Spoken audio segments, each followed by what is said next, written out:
Hello friends, CKD stock market news channel में आप सभी का स्वागत करता हूं। कुछ म्यूचुअल फंड्स की यहां पर बात करने वाला हूं आपके सामने। सबसे पहला जो म्यूचुअल फंड रखा हुआ है इसका नाम है ICICI prudential Bharat 22 fund of fund.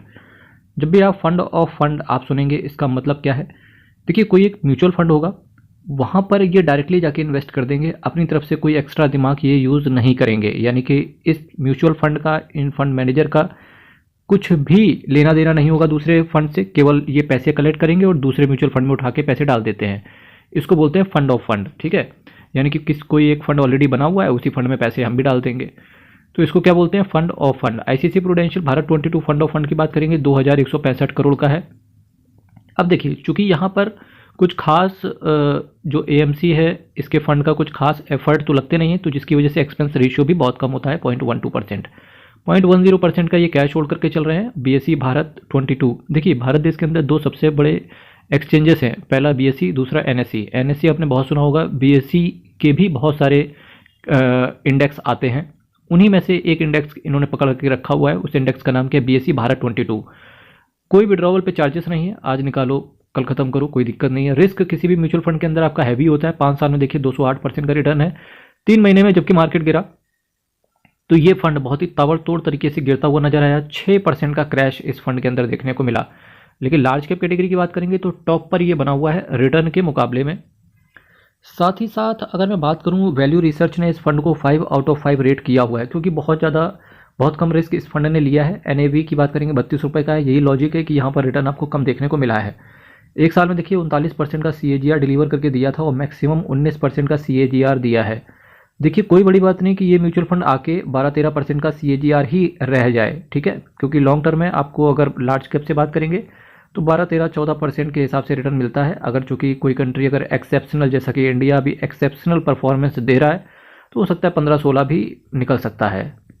Next mutual fund, देखिए अमेरिका की हालत सुधर रही है धीरे धीरे, गवर्नमेंट भी वहाँ की चेंज हो चुकी है। हमारा इंडिया ऑलरेडी प्रोग्रेस कर रहा है और पूरी दुनिया को एक ऑल्टरनेट चाहिए चाइना के अलावा, तो वो इंडिया ही देखने को मिल सकता है। जिसकी वजह से डिजिटल इंडिया फंड, चूँकि हमारा जो आईटी सेक्टर है वो पूरा यूएस से ड्रिवन होता है, तो डिजिटल इंडिया फंड को भी रखा है। हालांकि ये एक थीम बेस्ड कैटेगरी के म्यूचुअल फंड है, जिसकी वजह से रिटर्न लॉन्ग टर्म में आपको कम मिलता है, पर थीम बेस्ड कैटेगरी में शॉर्ट टर्म में रिटर्न बम्पर देखने को मिलता है। 11,835 करोड़ का असेट साइज है। 0.41% का बहुत छोटा सा ये एक्सपेंस रेशियो चार्ज करके चलते हैं। कैश इन्होंने अपने हाथ में बहुत रखा हुआ है। 5% का निफ्टी आईटी टीआरआई को बेंचमार्क की तरह फॉलो करते हैं। 30 दिन के अंदर निकलने की कोशिश करोगे तो 1/4% का आपसे एग्जिट लोड पड़ जाएगा। और 5 साल में देखिए 275% का रिटर्न, और 3 महीने में जबकि म्यूचुअल फंड की हालत खस्ता थी, फिर भी इस फंड ने 1.80% का रिटर्न के साथ अभी भी पॉजिटिविटी बनी हुई है। वहीं इसके नेट एसेट वैल्यू की बात करेंगे तो 59 का है, और 1 साल का रिटर्न देखिए 38% का सीएजीआर, और मैक्सिमम बात करेंगे तो 22% का सीएजीआर इन्होंने डिलीवर करके दिया है। नेक्स्ट जिस म्यूचुअल फंड को आपके सामने रख रहा हूँ इसका नाम है HDFC mid cap opportunities fund. 75,000 crore का इसका असेट साइज है, बहुत तेजी से बढ़ते हुए देखने को मिल रहा है। एक्सपेंस रेशियो की वहीं बात करेंगे तो 0.74% का है। 7.90% का ये बहुत ज़्यादा कैश अपने पास रखे हुए हैं अभी फिलहाल में। निफ्टी मिड कैप 150 टीआरआई को बेंचमार्क की तरह फॉलो करते हैं। 1 साल के अंदर निकलने की कोशिश करेंगे तो अलग से 1% का एग्जिट लोड आएगा।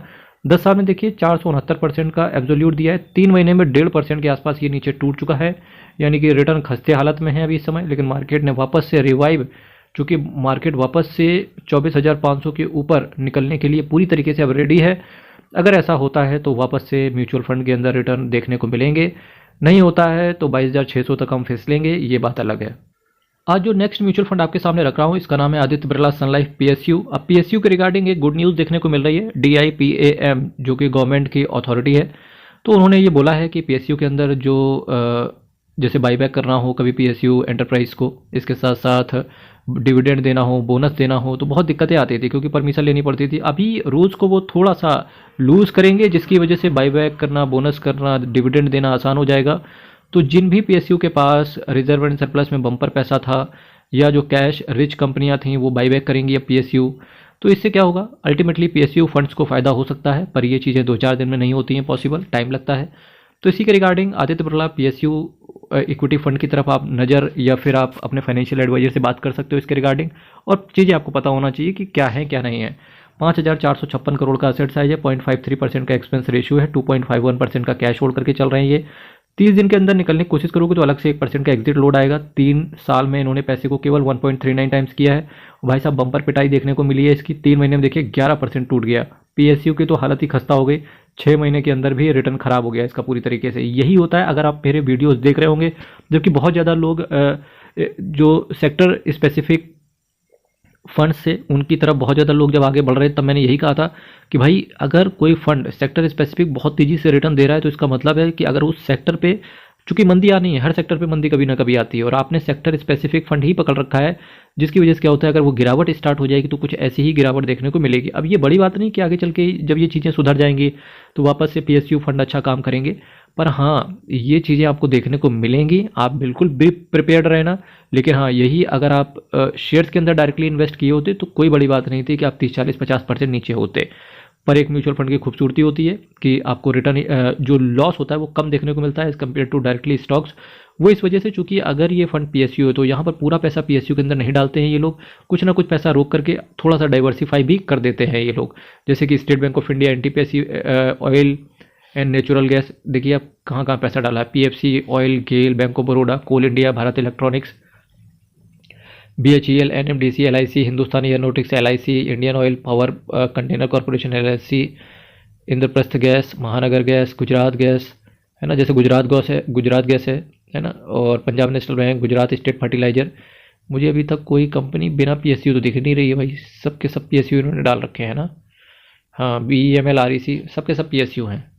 तो देखते हैं किस तरीके से रिटर्न बना के ये लोग देते हैं आगे चल के। फिर भी अभी पीएसयू में कुछ खास नेगेटिविटी बिगड़ी नहीं है, क्योंकि गवर्नमेंट भी बहुत मेहनत कर रही है। आज की डेट पे आप देखते हो कितनी तेज़ी से, जो पिछले 2014 से पहले के जो चेंजेस थे और आज की डेट पे चेंजेस हैं, रोज़ कुछ ना कुछ। अगर आप कि गवर्नमेंट जॉब की प्रिपरेशन कर रहे हैं या ऑलरेडी आप गवर्नमेंट जॉब के अंदर हैं तो आपको देख रहे होंगे कितनी तेज़ी से दुनिया बदल रही है। अब SBI PSU, Invesco India PSU और एसबीआई पीएसयू का आईडीसीडब्ल्यू वाले प्लान। आईडीसीडब्ल्यू के अंदर कुछ नहीं होता, ये रेगुलर प्लान की तरह ही या डायरेक्ट प्लान की तरह ही होते हैं, बस इसके अंदर एक्स्ट्रा जो है वो डिविडेंड आपको मिलता है। यहाँ पर भी आपको डिविडेंड मिलता है, पर वो एक्यूमुलेट कर दिया जाता है आपके रिटर्न के साथ।